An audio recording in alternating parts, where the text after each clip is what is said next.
Welcome back into the Mid-Norfolk cottage garden, and we're in the vegetable patch this afternoon just to show you these emerging rhubarb crowns.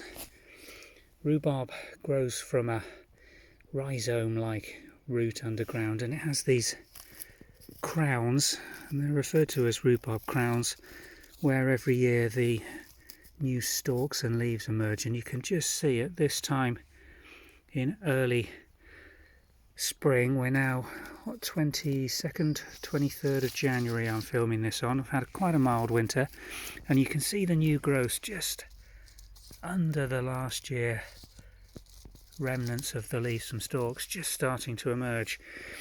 Now this is the ideal time if you want to grow a crop of forced rhubarb. Now forced rhubarb is rhubarb stalks that are allowed to grow in a dark environment.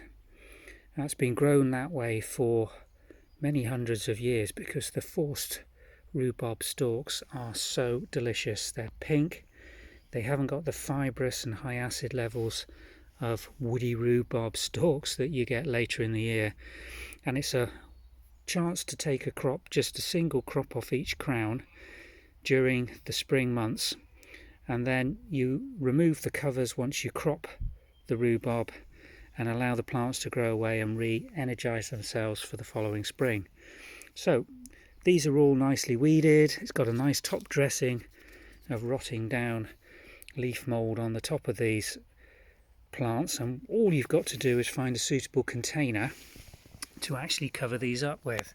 Now traditionally the containers that people have used have been terracotta forcing pots, but they're extremely expensive to buy and a little fragile, and to be fair, a little narrow for most well-established rhubarb crowns.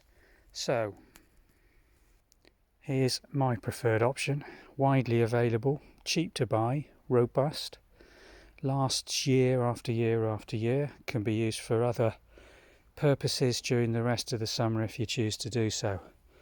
It's a dustbin, standard plastic dustbin, good size, good volume, just placed over your crown, and the one thing you'll have to do is put a bit of weight on the top to stop it blowing around in the wind. It doesn't take too much, a couple of bricks, stones, anything just to keep it in place during the spring season.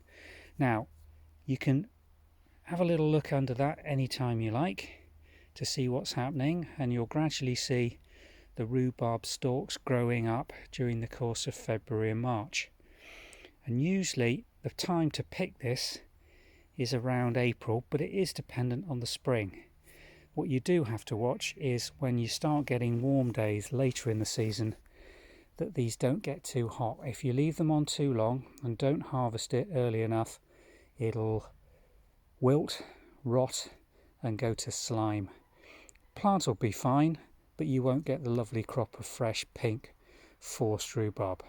So we'll show you a link in the description to last year's crop that we were picking, and that'll give you more information about how and when to crop your forced rhubarb.